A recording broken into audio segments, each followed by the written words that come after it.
Now, as we promised you, the conversation leo mjadala, of course, shout out to the students at TUK. I'm assuming this is students at Technical University of Kenya. They've come to be part of the conversation. Come ingia kwa hall. Tafadhali, feel free to sit in front here and be part of the conversation.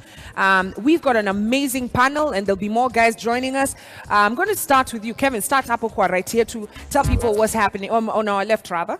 All right, so first of all, my name is Kevin Matara, of course. The hashtag is Kwambox and Kev. Today we're going to be having a dope conversation, like you said, Sheila, regarding youth and politics. Who benefits in that relationship? But for my right, I'll let you introduce yourself right now. All right, hi everyone. My name is Susan Silantoy. I'm a public policy analyst, but I also vied for the Nairobi senatorial seat in 2017. Yeah. Awesome. To her right. To her righter. Hi everyone, my name is Aduma Wilkista. I work with young people. I mentor and train them to, effect social change. I'm also an enthusiast of governance. Yeah. And I run a campaign called Run for Office. Run for Wow. to representing Technical University tonight. Hi everyone, my name is Lin Chepcheng. I am the Finance Secretary SATUK. That is the Student Union of the Technical University. And I'm also treasurer to Kenya University Female Student Leaders Association. Oh, wow. Wow. And of course, a gentleman right here with us. Hi everyone. Okay, hi everyone. My name is Bran Kotieno. I'm a student leader at TUK in charge of entertainment and sports. At the same time, I'm also the Secretary General for Young Turks for Handshake nationally. Yeah. Young Turks for Handshake. Young Turks for Handshake. Wow. All right. Yeah. All right. Impressive. So, of course, it's a full house right here. Now, guys, we're just going to get right into it. And today, and of course, the students of TUK. Guys, mko ama mko? Mnasikia? Are you joining the conversation? Okay, wame nod, guys. Wame nod. All right. You two will microphone that's going around, be part of the conversation.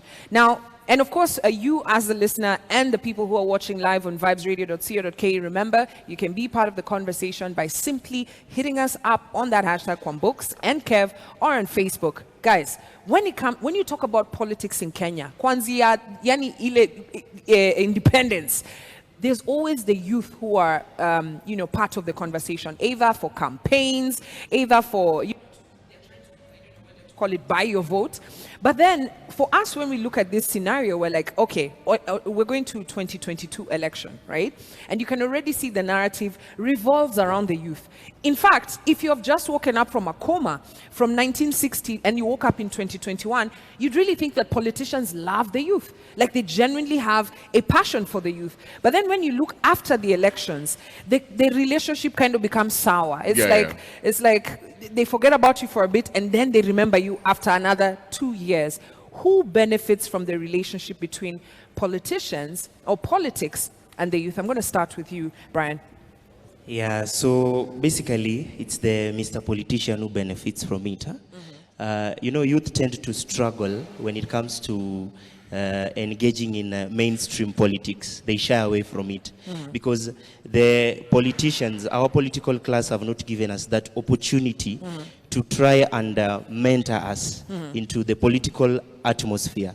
So you find that this becomes a challenge when youths are excluded from the decision-making table. Yeah. So through this process, you find that, and also we have limited access to maybe education or resources. Yeah. And the so-called thing in our arena in political class is that when you have something, when you have money, that's when you can participate in politics. Yeah. It's never about ideologies.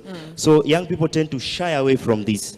So you find that politics is, the people who participate in politics are people who are of class. Okay. Instead of sharing ideas or ideologies that we youths tend to be more proactive in it as compared to maybe having resources. Wow, that's very interesting. Suzanne, I want to hear from you. You're a young lady who decided, you know what, I'm going to go in and I'm going to start with MCSG Women Reps nominated. I'm literally going to go for the top seat. I'm going to be the senator of Nairobi.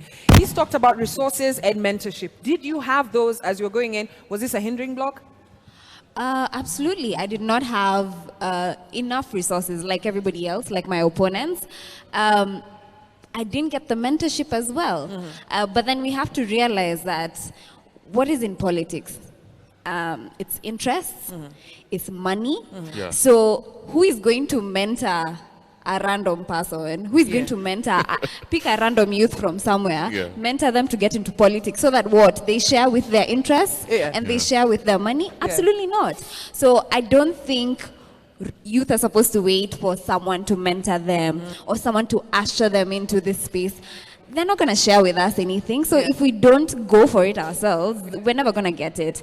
And so from my experience, I decided to do something because something's got to give. I mean, we have to do something about it. And I did not wait for that opportunity. That being said, it's not that it's going to be easy because of the challenges that he's talked about resources. People don't want to hear about ideologies. They want to hear what are you going to give me? Do you have a handout for me? And so that's a narrative that needs to change, and we have to work towards it and not necessarily wait for it to change. Before I hear what Lynn has to say, did the lack of resources stop you from becoming the senator of Nairobi? Yeah. You think it played a part? I think there are several factors that were against me. Number one, yes, the resources, but also we have to, come to terms with people who vote in a tribal way as well. So I am Samburu, I am a minority community, and people in Nairobi surprisingly still vote on tribal lines, even in lower seats. So there's that. I didn't have resources. I was quote unquote from the wrong tribe, but then again, I was also an independent candidate. And people propagate the 6-piece narrative, like you have to vote for ODM till the bottom or Jubilee till the bottom. So I was also a victim of that. So it was a couple of things that were as a result of, it was all those things that made me lose, I think. All right. Yeah. Lynn, politicians, when it comes to elections, chances are they even visit campuses in various forms, maybe not full-blown out campaign, but you know what they're trying to do. When they reach out to the youth, do you feel that, because like for example, if you walk to a shop and you go engage that person, there's a give and take. Is it the same with youth? Is it a give and take that youth and the politicians at the end of the ceremony all benefit? As Shua said, I believe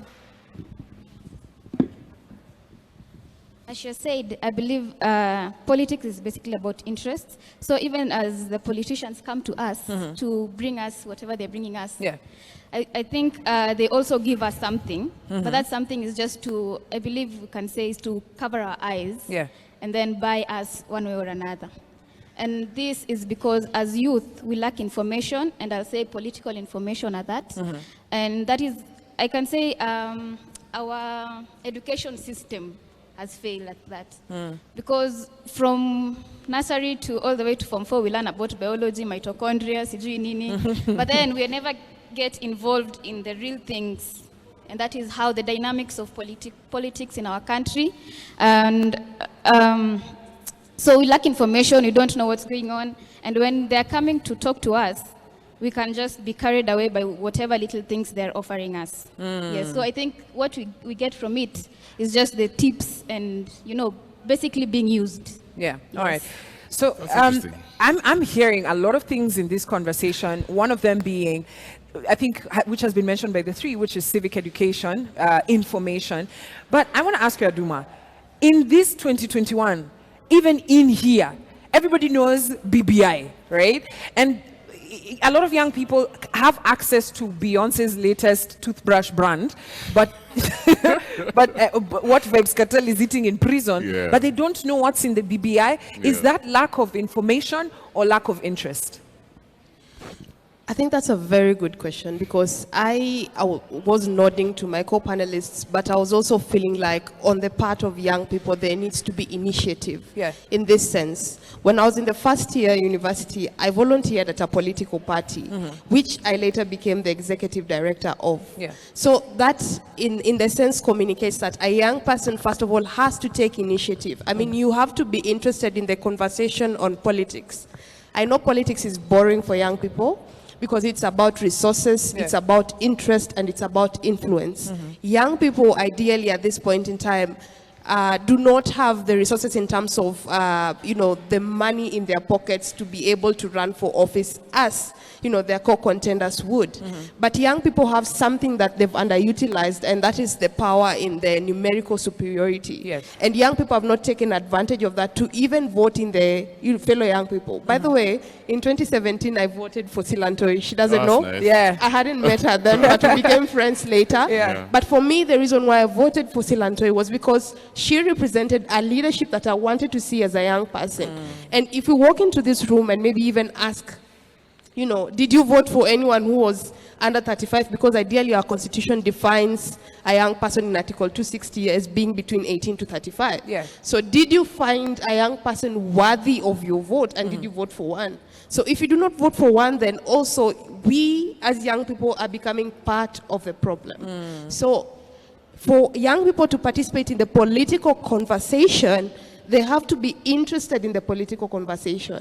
Because I think a young woman might not even understand that the price of my lipstick is determined by the taxes that the government has for it to be able to be, imported or exported. Yeah. So at that point, a young person maybe can get interest and decide that, if this affects the price of my shoe, the food on my table, even the clothes I wear, or even my school fee, because the student leaders are well aware of, welfare in terms of education and even health when it comes to the comrades. Yeah. So understanding that politics affects every facet of your life is the first step towards being politically engaged and woke, and now to the civic education. If I can just add on something, you mentioned something so interesting, by the way, and you mentioned how the youth are the problem. It seems like they are the problem.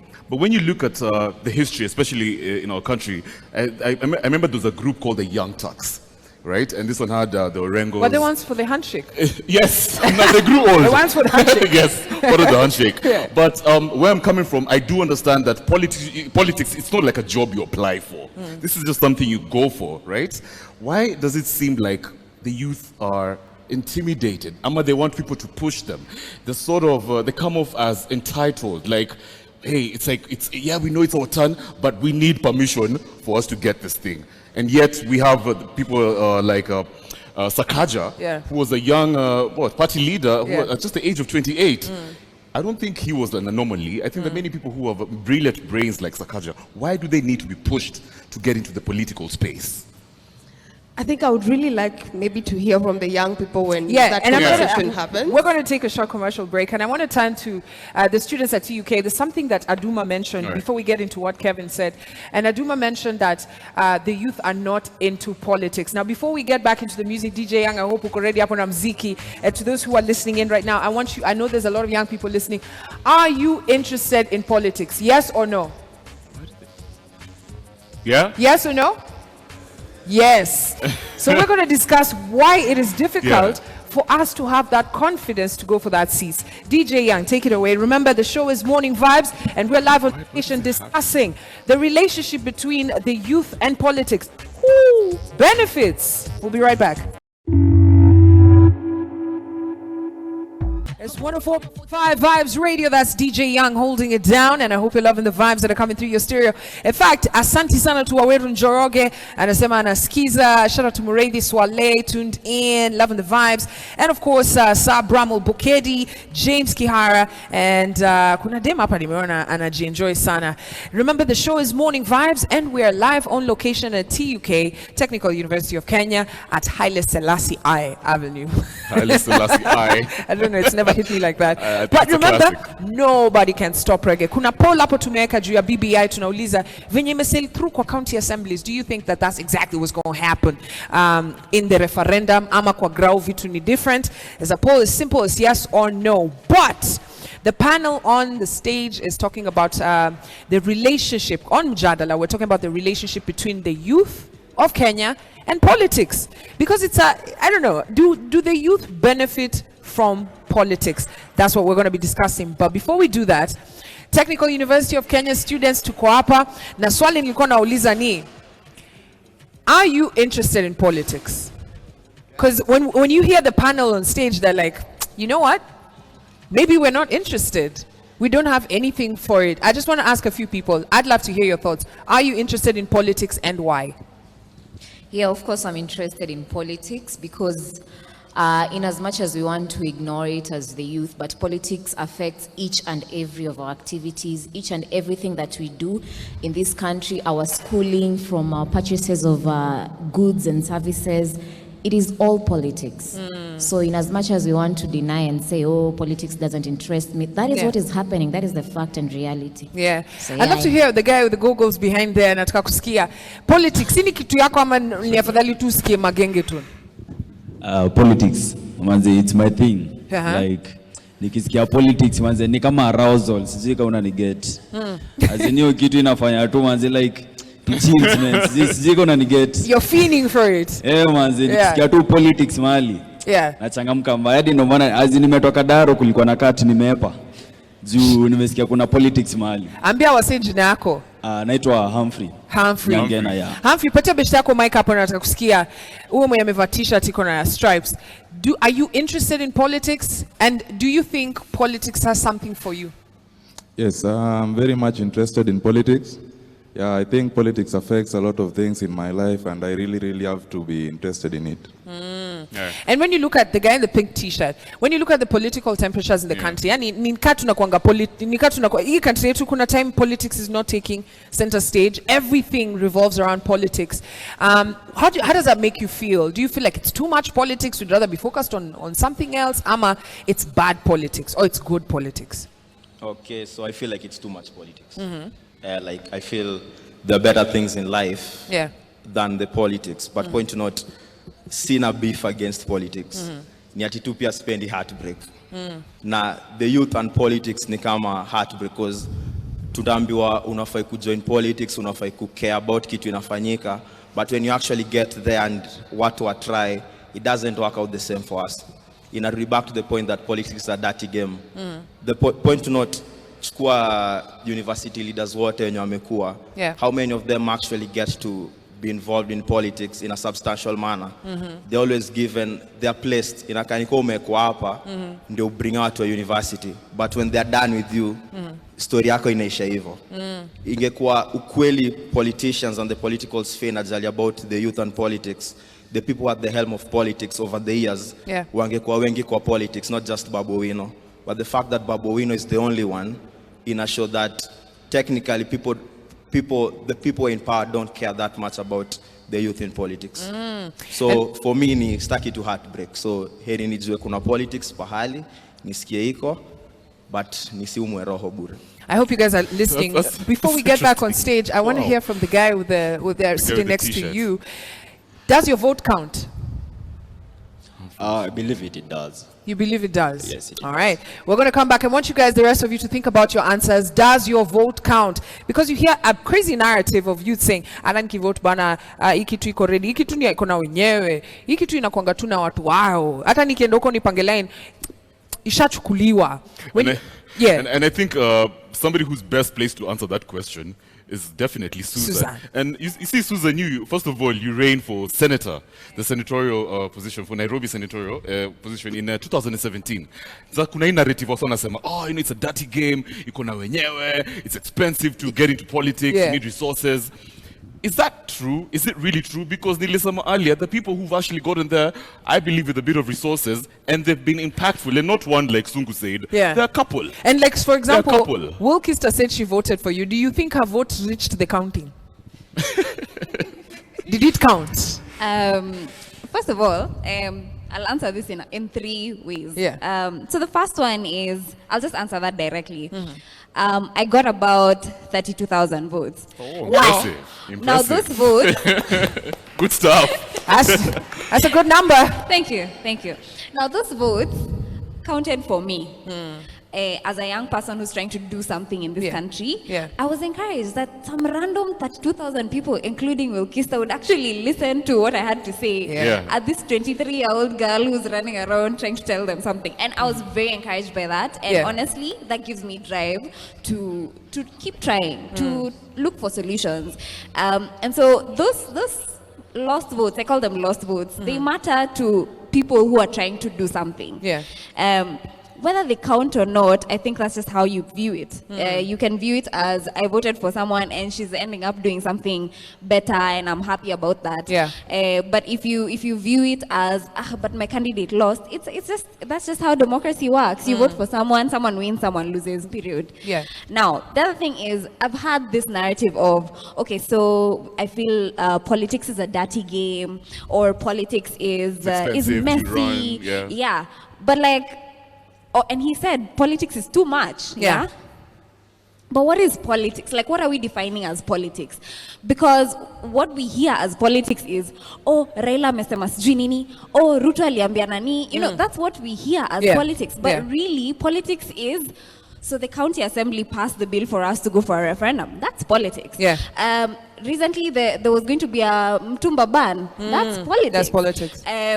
Land is supposed to be returned to people because leases are over. That's politics. So it's a combination of a lot of things. Actually, even school fees for university is going up 3 times. Imagine. That is politics. So whenever we think about what is politics, then it helps us engage better. So we've been given this opportunity to participate in a referendum. That's also politics. Do we know what the BBI is about? But that's not our fault that we don't understand what this document is about. It's difficult. It's in difficult language. Nobody is trying to explain to us what it is. You're just being told, but my youth, what a benefit. Or, you know, like they're not really trying to tell us. So what exactly does the document say? But if someone counters that and says, why don't you read the document yourself? Kenya is a country with a lot of educated people. That is very unrealistic. It's very unrealistic. So the first draft that they released was about 240 something pages. So Kwambox, you're going to read that? I mean, unless they have like a storyline. Unless there's a great character there who says, Alafu BBI. You're lying. You're not going to read it. Hells no. You're not going to read it. No. You're not going to read it? Unless I'm getting paid. Honestly, if like there was an initiative, in an incentive, like utapata tax break. There's so many instances. But then even though you try and read it, it's written in, first of all, it's written Article 1 in legal language of the Constitution. Edit the comma, remove the. So now you have to read it against the Constitution now. So you're reading 2 documents. Who has this kind of time? Who is going to do such a thing? So what should have happened? What should happen is this. Don't give MCA's car grants to pass this thing. Tell us, what are we voting for? Involve the media to try and educate us about what is this referendum about. Why do we even need a constitutional moment? Like, what is that about? Tell us, like, explain to us better in simple language, in 1, 2, 3, like, speak to me like a child. Don't tell me your jargon and mambo jumbo. And then the other fault that we have as Kenyans is we don't like to say I don't know or I don't understand. We're like I think umse anajua Kenya nasema ni sawa hata ka hujaelewa. So we end up not asking. We end up not probing further. We're just like, I guess baba alisoma. It's interesting that you mentioned that and you brought BBI and Wilkester. I'd love to hear your thoughts on this. Guys, before we get to Wilkester, you have read the BBI, yes or no? Also, back, you guys, have you read the BBI document? Yes or no? No. If they make it into simpler language, will you read it? Have you read it? So it's the language that's the problem. You're just not interested. Wilkester, is this a problem? Because what we have right now is, and going back into the conversation, which is the relationship between politics and the youth. Now, when you hear BBI, for example, look at the rallies that are going down in different counties, you know, it's not old people who are in those rallies, it's young people. And they are very, what carries the day, the word of the day, if it's like, sisi tunataka BBI, even them they say yes. But we're talking to youth. People haven't read this document. What does that mean for us? I think, firstly, just to define politics for, was it Humphrey that said zinampita tu? Humphrey, politics inamaanisha wendo kusema. Okay? Ndio maana unashinda unasikia Kalonzo alisema, Rao alisema, Unye alisema, wendo kusema. Mali resources zinaenda, okay? So we pia kwa base yako kuwa wendo kusema. So what I mean is this. in the BBI conversation, ndo kwewe ndo mtu wa kusema, you have to read the document. And one thing that I've done as a young person is I have read the document for young people. So anytime I get the opportunity to sit in a panel and talk about the Building Bridges initiative, is I do not take a stance on it, rather I give you the information that is in the BBI document. So I think it is important for young people to read the document. I taught myself to read the Constitution. So if I see, for example, Article 260 that defines a young person, I mean, if I see 260Q, it doesn't make me feel like this is not for me. At the end of the day, katiba ni ya wananchi. And a democracy is a government for the people, by the people. The people are us, young people. But Wilkista, you have to listen to what Susan is saying, which is what a lot of people are saying, including myself. I need an incentive to read this thing simply because of the language. Maybe you're interested, maybe the line of work that you're into, you're interested. I'm a journalist, I'm interested, so I have to read it. But for majority of the people, nitenda kutafuta do, ama nitenda kusoma document ya 256, na sina kupatia mshande, we ni politician. So kazi yako kufanya hii something ikwe bubblegum. By the way, I don't have to read it if I don't want to. My background is commerce, but I am doing what I am doing by choice. Yeah. It's a passion. So for me as a young person, to read the document is not problematic. And I know there are young people who will not relate with that document, considering young people are not homogeneous. There's so many young people who have not had the opportunity, for example, to study at TUK, wakomtani too, they're chilling. So for me, I will not judge you if you've not read it, but I will kind of look at you a certain way if you're in a position to read it and you've not read it. Okay, don't look this side. But so coming back to the conversation, which is, so the relationship between youth and politics. So for example, if youth get used, it's because of that, because when we started the conversation, everybody mentioned information. But the information is there, but it's in a not it's inaccessible and not in a, I can consume this. You remember when we were doing the currency change? The lingo was okay for everyone to understand that. Enda, ufanye hivi, and everybody did it. It was like one of those really successful civic education campaigns. But when it comes to BBI, it's been like, I think gnashing of teeth. I think the BBI has been politicized, and it's very divisive. So the people who are against it, people who are not against it, as opposed to the currency situation, it wasn't like a political issue. But moving forward, you ask yourself, Yani, when it comes to interest from young people getting into this political space and them having their voice and being taken seriously, it's like they're not even taking the people who set the agenda, the people who set the conversation in the media, in the political space. I don't think they take the youth seriously. I think they think the youth are not as educated. Which brings me back to my question for Wilkista, which is, okay, so now we don't have the education or the information, whether it's there or it's not been taken, it's choice or no choice. But then it doesn't stop the youth being a very powerful card in BBI. Yeah. For example, when it was going to different counties, who are the ones who are being used to stop it?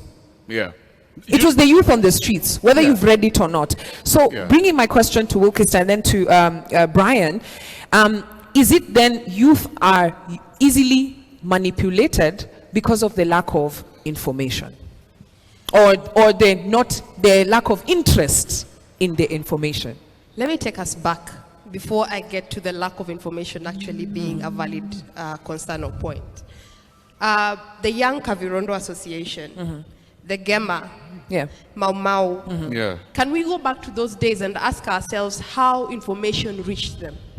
Because these groupings were young people. Akina Orengo, when they were taking over government, were young people. Akina Miguna were in the students' rights movement. They were young people. So the lack of information that we as young people put as an issue, I think it's a segment of the young people and not all of them. Because as I said, young people are not homogeneous. They are privileged enough to have access to maybe smartphones and information, even a computer lab to be able to Google and know that this is this. But then again, I want to agree with you that to a certain degree, the BBI conversation has been elitist to a certain point. And that has made even the participation of young people in that particular process be very, very minimal. Because looking at even MCS receiving car grants, and different groupings, even the people living with disability through Mwaura and the likes, renegotiating for provisions within that document, and young people not really coming out strongly to renegotiate a position for the young people, because we've seen on social media young people saying there are 14 million Kenyans listed on CRB.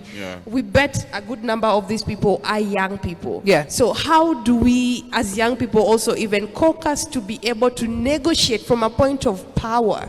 Because that is what politics is. And I think for me it's more of young people trying to figure out how to better organize, because the Kavirondo Association, Gema Mauma were organized. So for us in this room, it's about how we are going to organize for political power, and that's where I think the conversation needs to go, because we can sit in the sidelines and cry foul for not being there, but whether we keep crying or not, if we do not organize, we still will not be part of that conversation. I like that you said that, and you said organizing, mobilizing, getting your voice heard, getting in there, having to say, okay, this is what us as the youth want. But the reality is, when you've mentioned, people like Orengo, when you mentioned people like Tomboya, and politics in Kenya for the longest time, when it came to the youth, they would mobilize within campuses. But then now we're looking at the campus situation in Kenya right now. Where's the voice of the campus student? Because you're talking 1997, you're talking the 80s, the 90s. These are the people who are changing constitution. These are the people who would come straight from campus into, what happened? Because that was where the youth would mobilize. What changed? You're a student leader. What's happening in campus? Let me begin by saying that politics is about interest. And for you to have interest in something, it means that you want to join or want to know more about it. About how campus, with how we fought for change as it used to be. Times change. Previously, in the 80s and 90s, there was a change of purpose. People are fighting for one thing. Things like multipartism, maybe democracy, and situations whereby systems were being compromised. So it was more of something that unified people. There was a purpose of change. But as we speak now, necessarily some of the changes that used to be, let us say we have democracy, because we don't have aristocratic kind of leadership. Or in our neighboring countries, you know what I'm talking about. So it's so sad to hear my peer, for example, say that there are so many important things to do as compared to politics. But she explained that politics affects our life. When it comes to education, politics affects education. When it comes to currently, she said things like fee increment, help allocation. Brian, let me just jump in there. One of the questions we're asking is, where is the representation? What are campus students doing? Because you're talking about when it comes to politics, it's something that's unified. Every Kenyan youth is complaining akuna makazi or mental health or sijui nini nini. Like when you finish campus, is there a job waiting for you out there? So you're going to join a job market, which you already seen there's a clog. Ule mwenye alimaliza sazulu kwa first semester, bado haja get job. Sai labda hata amekuja kupanguza floor za hii campus, right? And these issues are still, if you're looking at 1992, those are still the same issues that were affecting the youth. But the relationship between the youth and politics is even more solidified than ever before, because it just takes Bowino, for example, is going to Githurai, atenda uko na wazee, atenda na nyinyi, utapatiwa so tano hapo, so sita, utenda hapo kuvuruga vitu. But at the end of the day, the mobilization used to happen within campuses. The agenda would be set by the student leaders, the student council. What happened? Previously, we used to get, if now I come to you and tell you that I need some resource, not necessarily to get rich or sort of, but to organize. And I say that there was a change of purpose where there used to be people funding these kind of activities, and you cannot do an activity without funding, so that we can mobilize people to have a change of ideas or change of whatever thing is happening. So our youths have been radicalized, and even youths who we thought that bring change to us have let us down. But aren't you part of the youth tax for handshake? Because I know what I have a forum whereby I can talk about handshake, and just like handshake, for Isn't example, that mobilizing? That is mobilizing. How impactful are you to communicate the handshake to the rest of the students? It's about just how you communicate. How can you communicate and you demand that element of listening skill. All right, Brian, I'm gonna cut you short there. I want to hear from the audience. We have a scenario right now where my youth, I mean, every single forum where youth are talking, it's almost like 24/7 complaints of things that are happening, right? Corruption. This, I don't think we've ever been at this level of corruption, right? Before, when there would be corruption, it would be the students who are like, tutaki, you know, on the streets. But last year, we were at almost 900 billion. You know, as in we're calculating as a country, and there are no jobs for you, there are no resources for you. You're going to raise kids in this country, right? Why aren't you active? Let me just answer your first question. Yeah. What changed? Yeah. These Kinaoreng and all that stuff, all those people that Wilkist have mentioned, they used to organize these things as campus students. Right now, I'm a student leader, and most of us here are student leaders. We have been compromised. Yeah? There's a Duale bill that came in. We don't have the power of comrades. Right now, TUK has a population of 17,000 students, but only 150 students are allowed to vote. Wow. Somebody might correct me if I'm wrong. To vote for student leaders. You find that these the young people who are joining campus do not really understand the importance of their vote from this small niche.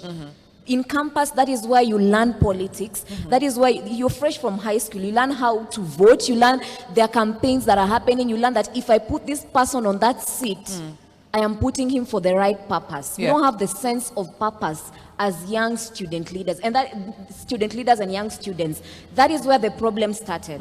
Because guys do not know the importance of that vote. If they don't know how their vote affects them in campus, how do you expect them to participate in national politics? So the Duale bill killed the youth.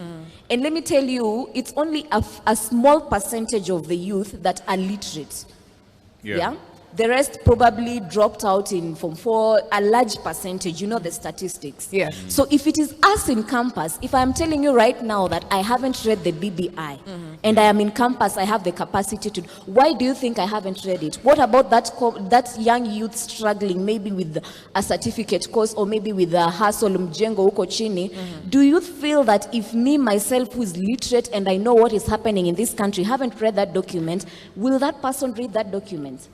That's a good question. There is a huge break. It was partly contributed by that Duale bill, and also there is a break between these generations. I always talk about intergenerational conflict.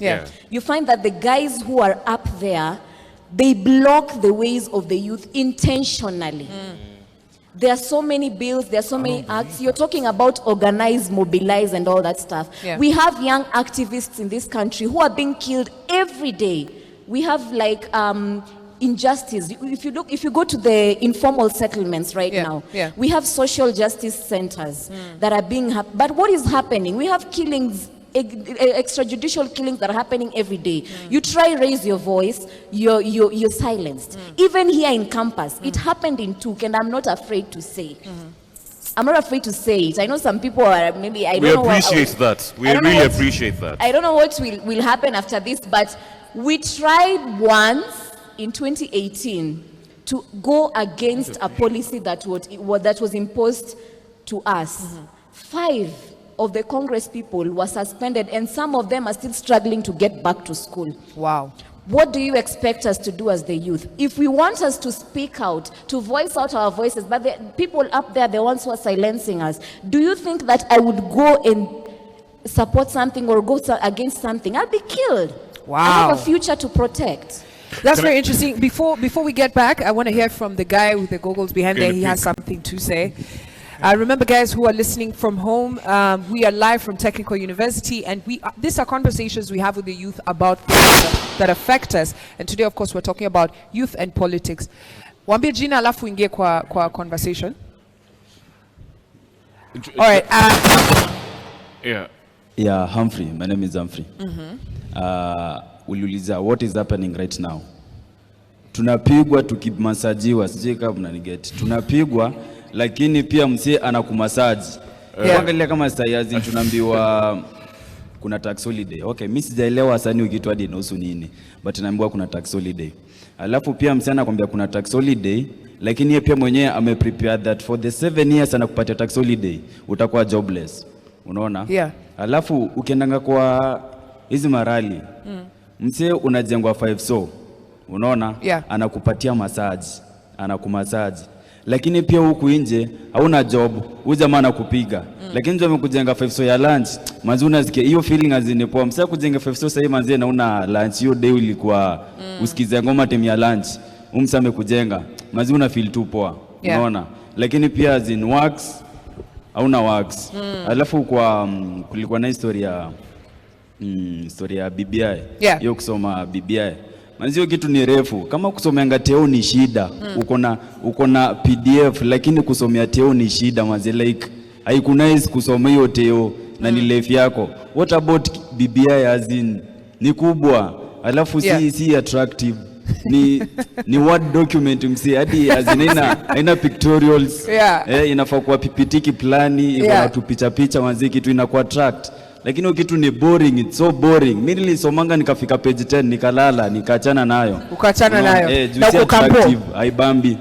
Now go campo. So say imagine when you're on the ground. Thank you guys so much. And so with hearing what we're hearing, we're going to take a short commercial break so that we can come back with the solution. Because at the end of the day, we got to have solutions. We're talking that she's mentioned very interesting points, which helps us now understand why not a lot of youth are, on the streets or, making their voice heard because they're afraid that they'll be silenced. I know, Wilkista, you have something to say about that. Suzanne, I'm sure you have something to say about that. Because at the end of the day, even in 1992 watu walikuwa wanapotea, hata 1980, hata 1970, but somehow we managed to get where we are. What changed and what can be the solution? Also considering we might be going to referendum. We are going to referendum. So historia inabo, hiyo ni story of the ya nyuma. So what will happen? But he's brought a very interesting point. Amesema ikitu na najua the higher powers mnasikia, weka ikitu PPT na mweke pictures. We'll be right back. DJ Young will be giving us a musical break, but when we come back, what are the solutions? Remember, you're on Morning Vibes. If you feel like you have me wrapped up around your little finger, you're wrong. And everybody feels as if I link me chip and I'm programmed to your... And that's basically what the youth should be telling politics. You think you have me wrapped up on your little finger. And that's basically what we've been talking about right here on Jada Lakota Public Opinion. Remember, the show is Morning Vibes with your host, the captain of good vibes. They call me Kwambox. And they call me Kev Matara, the incredible. We've got an awesome panel. And of course, today we are live at Technical University of... man. Stuff. And today we're doing it a bit different. Shout out to DJ Young holding it down on the decks. Leo Kwamjadala, a court of public opinion. We're talking about something that affects us all, youth and politics. Kuna hii kitu inaitwa the youth card. Kama kuna political party naongea na youth unajongolesha. Yeah? But at the end of politics, youth wanna benefiting from that relationship. That's what we've been trying to figure out right here. And so many things have been said. In fact, if you're tuning in, we've been on for 1 hour. Before we took the break, Kevin. Yes. Our guest here in the audience from TUK mentioned things like the reason why campuses nowadays, university is not the place to start the revolution or to say we don't like that. Ati nani ameiba nini 100 million sendi class leo tunaenda kwa streets. Umse lazima shikwe. Ati investigation mutarapap bana mmefanya for 90 days atuingi class. We don't see that. And some of the reasons that have been mentioned include you're afraid to lose your life. Oh my God. Now, the youth, and you mentioned something, ati millennials wanakuanga na No, nilisema up, and it's been proven by this is a study that was done by the United Nations. Walisema millennials now, and Okay, I don't know if you guys are millennials or Generation Z. Well, listen, a millennial's attention span is only 8 seconds. Now. And if you look at the millennial lifestyle, I would say they're outgoing, they don't really like working a 9-to-5 job, they don't like engaging in national conversations. What's it, what Jimmy, sports, come on, sisi hapa. Yeah. But why is politics just unattractive to them? And this is crazy because everything that has been mentioned, including Suzanne said politics is life, Aduma as well said politics is life. I think, and when we're talking behind that, we mentioned that maybe there hasn't been a common trigger point, right? Something that affects all of us at the same time. You mentioned that attention span. I'm going to tell you, Thailand, a country where even just saying something could land you a death sentence. Okay. The youth have been there protesting for over 1 year. Wow. Over 1 year. Wow. People have been disappearing. They've been tear gas. I mean, some of the craziest things we've ever seen people being done to, but they stuck their cause. Even in Uganda. You have this country next to China, Hong Kong. Hong Kong. There were massive protests. Who was leading this protest? The youth. The youth. Let's talk about one of the biggest protests of 2020 that even led to a nomination of a Peace Prize, which is Black Lives Matter. Yeah. Who led that revolution? Youth. The youth. So the idea that something is going on. Why are our youth more passive? Lazy. Let's start with Suzanne. Kenyan youth, I think, are just lazy. I don't know, Suzanne. Am I right? I don't think they're lazy. No, you're wrong. You're wrong. I think Kenyan youth suffer from we are very opportunistic, Wow. which can be a very good thing in life. But in politics, I think it sucks. And she says, like, a lot of us, like a lot of youth leaders have been sold out, they've been bought. Yeah. And then people will take this opportunity to buy into whatever the agenda is because I'm going to benefit from it. I mean, sorry to point you out, but like, for example, why were you supporting the handshake? I'm sure you have several reasons for it. But in reality, what was the handshake about? It was a thing between two old people, and did it really have anything to do with us? I'm not very sure. And so you see, there are things like those that have happened. Even young people getting into political parties, they're like, yeah, I'll be here as a token person for the youth. Yeah. But at the end of the day, the agenda that I'm going to carry is for my political party, is for the person who finances me. Yeah. And so we do suffer from that case. And I think for the rest of young people who are probably interested in doing something realistic, I think there are several ways of participating. One, the mobilization, going to the streets, all those things. That's great.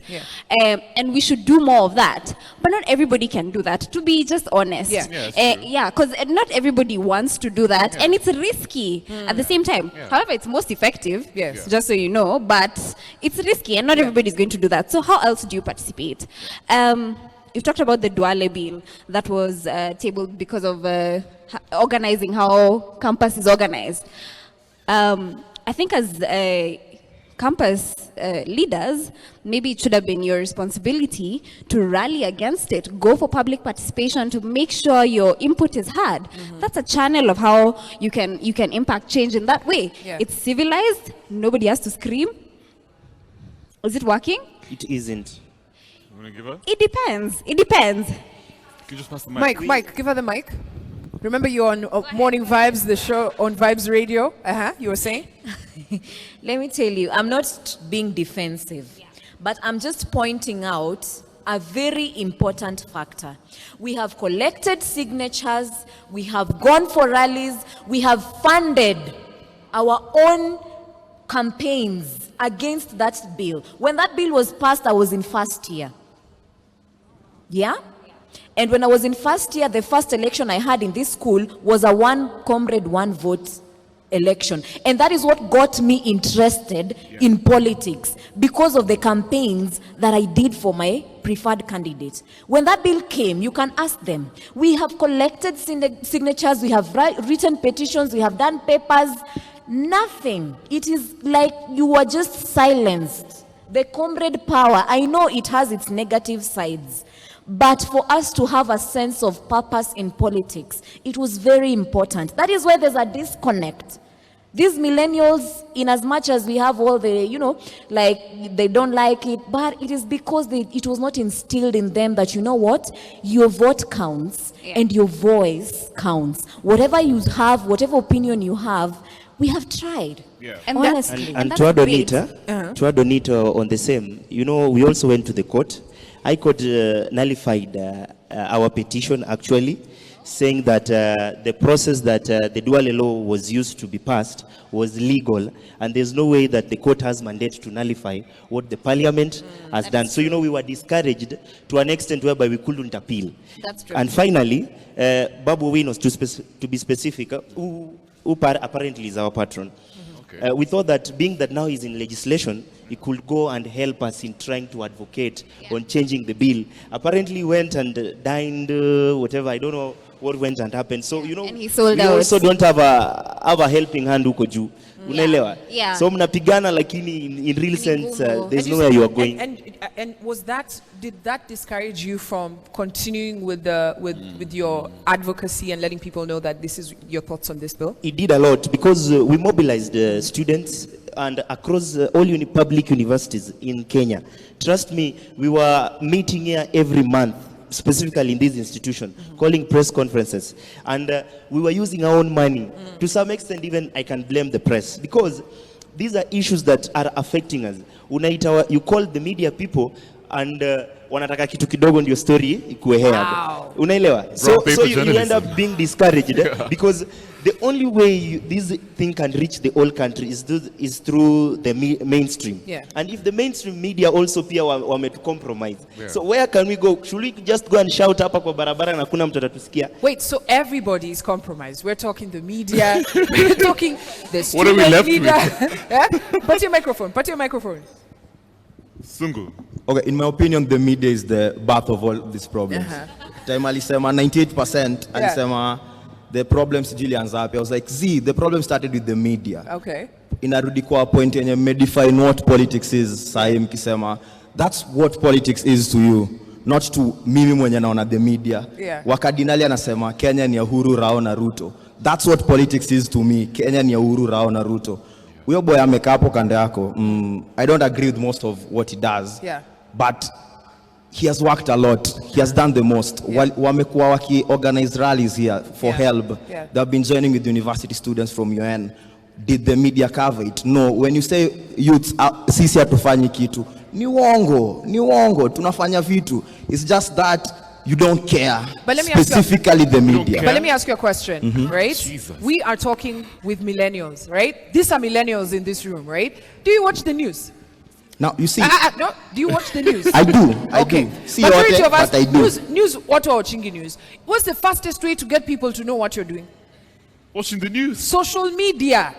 Where did I see that story of you guys mobilizing with help? Muliwasaidia ama mulikuwa tunasema, sio wanafanya vitu politics, revolutions are usually a ripple effect. It starts with a single action and it ripples down to other people. Yeah. So yes, it's social media, but the thing is, social media ita reach kila mtu.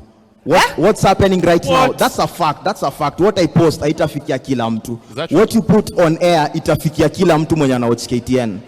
Kila mtu ataiona. Mimi kitu ndapost saizi probably itafikia the 2000 people who follow me. You have mkirudi kwa the Orengo thing. The only reason, in my opinion, reason why the Orengos, the Tomboyas, the people of that time walikuwa na the impact they had is because what they did was covered. When there was a revolution, it was covered. Ilikuwa news. Mtu ako Nyanza kwa Kizorengo anafanya nini hadi time itakuwa covered. Na that moment mtu atakuwa so Nyanza kuko hivi. Same thing to the Black Lives Matter movement. It starts in one place and then it's covered, but and other people join in. But what happened, and I'm going to come to you, Arduma, after this. And I want to strongly disagree with you because there's always this conversation. Yes, is it true that media plays a big part in getting information across? Yes. But nowadays, media is multifaceted. And one of the biggest, even us as a media house, we have to use social media. Okay, how do we know what to because at the end of the day, people are working with ratings, right? You were talking about something that's happening here in Technical University. Why should I care before the students of Technical University care? Like, mbona we haujaretweet your post ya umse, ndio ikatrend ikakuwa number 1 trend, ndio sasa sisi Sika Vibes Radio tuseme, hey, let's see what this Technical University of Kenya guys are doing. Was it trending? This thing you did, was it trending? Na hii shule zinasikia kuna 17,000 students. Ingetrend mpaka Mars. Lakini mbona haikutrend? Sikia time kulikuwa na bombing, the Dusit bombing. Kila mtu alikuwa kirudi back to the media. I'm not disputing the fact that social media is a thing. It works. It's on point. But nonetheless, what the media covers is what people will believe. Not what I put on social media. What I put on social media is a rumor. Until people join and it becomes a trend. It may move faster if actually the media did care. The same way mna cover Uhuru Rao na Ruto. The same way mkava Kotieno akienda kurayot hapa hivi kusu help. Just give people equal measures. The same way wanasema politics ati they were saying politics is the same way if a county government passes a certain bill. Cover that, not what Uhuru Rao and Ruto do, because that changes the narrative from politics being Uhuru Rao and Ruto rather than politics being what politics really is. Can I just say something? Before we get back, let's hear what Kevin has to say. So now I'm going to give an example of the power of social media, Sungu. You remember what happened in northern Sudan, of course. The government was toppled because of social media. The lady came out of nowhere and she rallied the whole country via social media. I'll also give you another example. Black Lives Matter. Black Lives Matter. You see, I think, regardless of whatever happens and regardless of how the leadership in universities are affected, what's the alternative? How are you going to approach it? You say, okay, sawa, at Wezi vote, we can't rally our students. What do we have? Can I clarify something, if you don't mind? On what he said, you know, there's airing out your issues, and I'm not trying to support any side here, but it's always a two-side coin. You know, when we rally something and we break properties, to some extent there must be an element of accountability. You listen. So to some extent, you might be having a cause to do something, but it end up being tragic. I think that was the issue she was talking about, breakages and everything, and you know. But yes, we can go and air out our issues without doing anything bad. So I would like to clarify on that. How do we do this? That is the issue. I don't think that if today we wake up and say that we want to go on a course and we are peaceful in the process, I don't think if there's any force that can prevent us from doing that. All right, guys, we got to move from this particular point. I want to hear from Aduma in the larger conversation that we're having today, which is youth and politics, who benefits from this relationship. I'm going to hear from all of you guys before we wrap it up, right? Before I hear from you guys, I just want to hear, guys, do youth benefit from politics? Yes or no? No. You guys over there, do you feel youth benefit from politics? Yes, youth benefit. Guys at the back there? Yes. So it's split. These guys say no, but those guys say yes. Aduma. I'd like to remind us, first of all, Article 1 of our Constitution says sovereign power belongs to the people. I just wanted to add that when you're talking about feeling helpless when you're doing your advocacy and all, it doesn't mean it's the end of the road. We've also done advocacy that didn't make it to the news, it was not newsworthy. So just know that at the end of the day, sovereign power resides in you.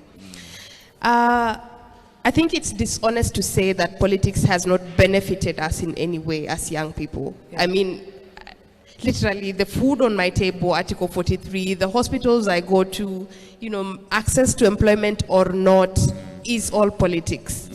So I think the disconnect is where young people are not participating in formal and institutionalized political processes in this sense. We have young enthusiasts here of politics, but they are not paid up members of political parties.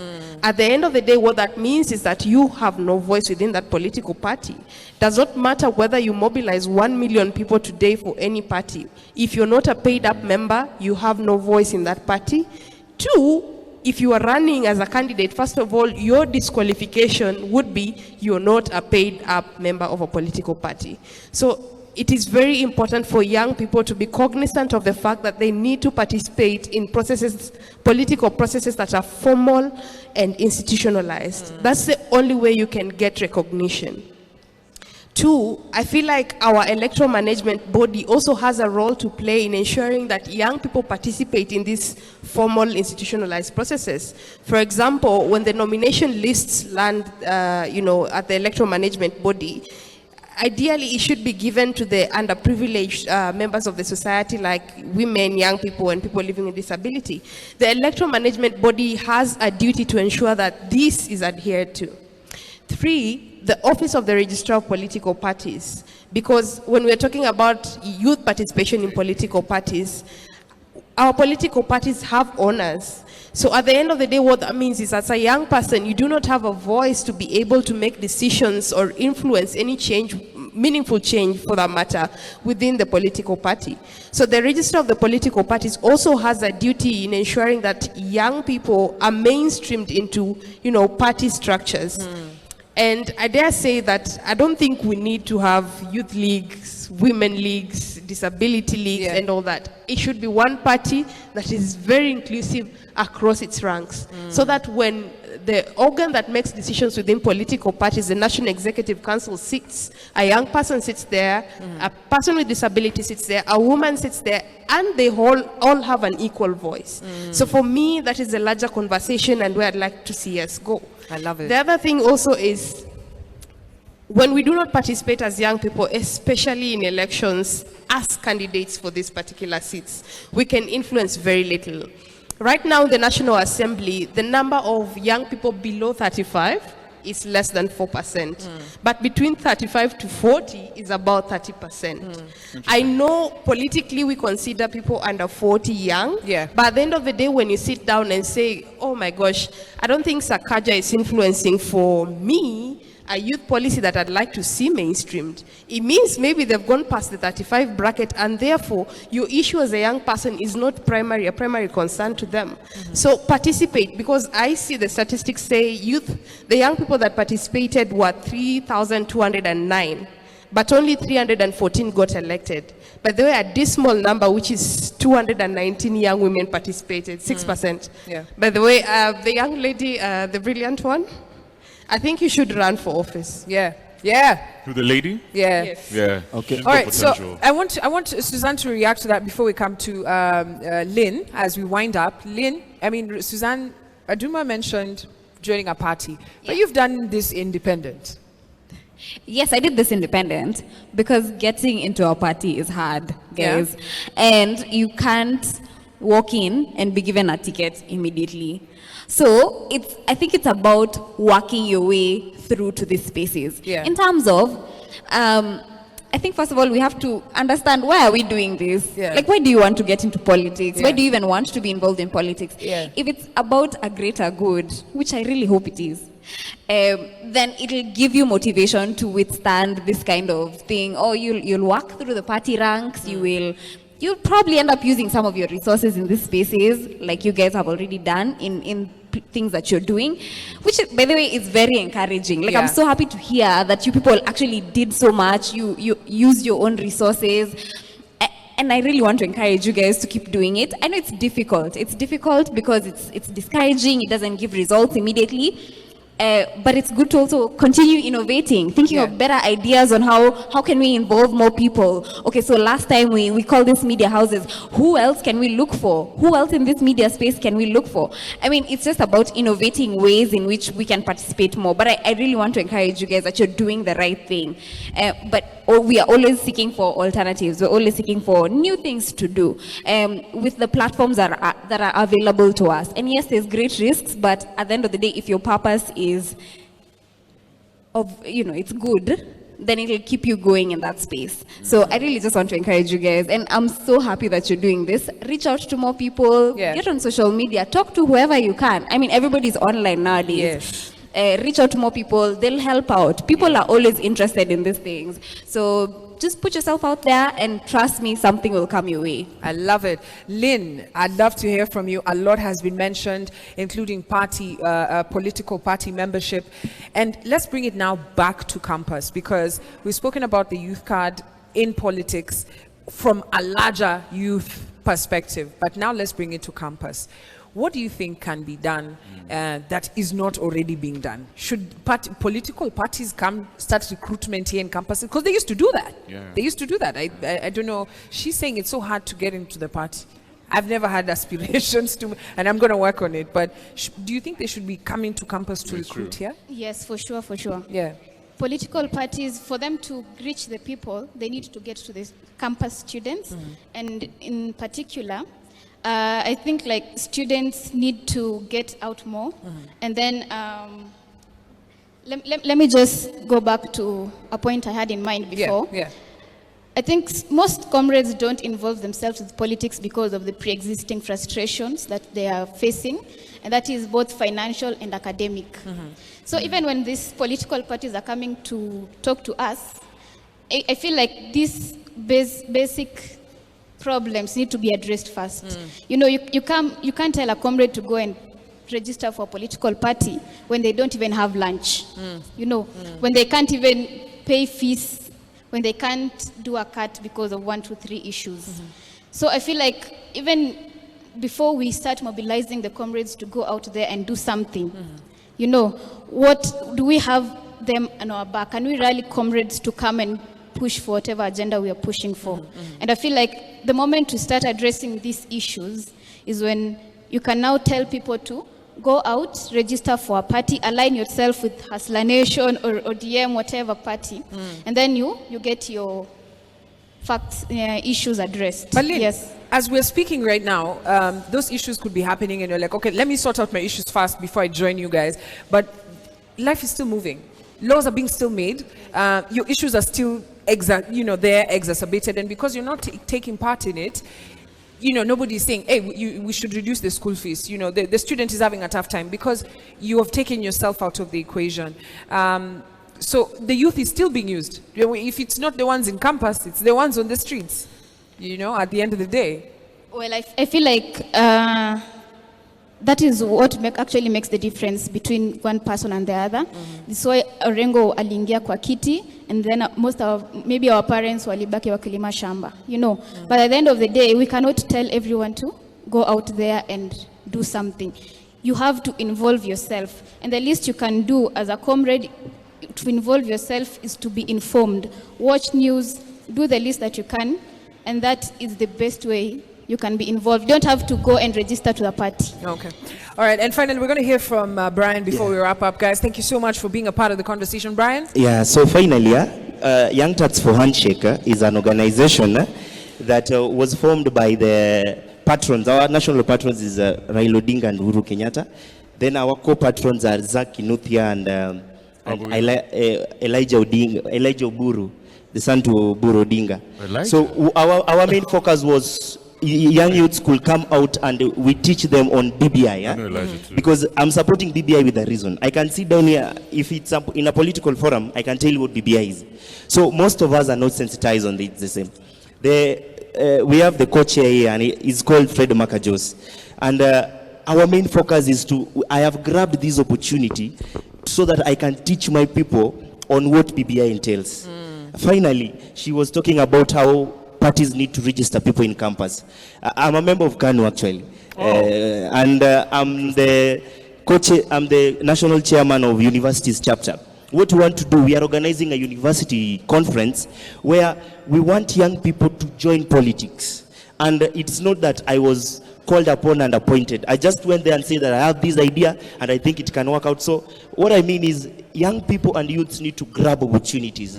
So we should not be brought to opportunities. Thank you. Grab opportunities and take the stage. I love it. And that's the first rule of power. Power is not given. It's taken. And I just want to say this because I can see, Brian, where you're going in life. Usianze kupenda pesa. Ama namna gani? Kwa sababu akona ideas fiti, akona the zeal, he's got the drive, lakini usianze kupenda pesa. Usiambiwe cheki funga macho achana na youth. Hapana. Don't sell out the youth. Kevin, this has been an amazing conversation. It's been an amazing conversation. And guys, we're running out of time. So a quick one. I'll give you like 5 seconds to just make a comment. A quick one. Yes, yeah. A quick one, because you know this is now comrade power. You know, we've been robbed of our political sharpness and correctness. Yeah. But here is the reality. When anticipation of and salivation overpowered trickles down to the level of cruelty to helpless youth, then one is tempted to say that equates to silence. Yeah. Let me tell you, this does not equate to silence or resignation. Exactly. We have the capability to check lapses in the government and we will for sure subject them to a level of remedial process. So what is there is, let us not be lied with this BBI thing and sijui kuambiwa ati kuna tax break. If the government cannot hold a tax break for a period of 4 months, what of 7 years? It means for a period of 7 years, the level of expenditure will supersede the level of income. So that means in the long run that we will be in a deficit crisis. All right. So I gotta end it there.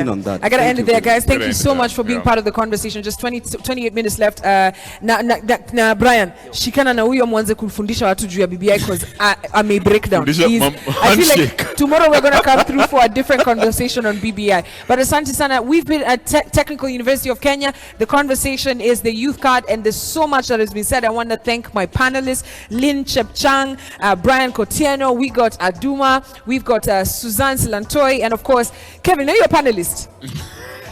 I'm half panelist, half presenter. No, you are panel beating. But thank you so much to Technical University of Kenya and Ask Us and DJ Young, who's going to take us on a musical break, guys. Don't go anywhere. Keep it right here. Vibes Radio.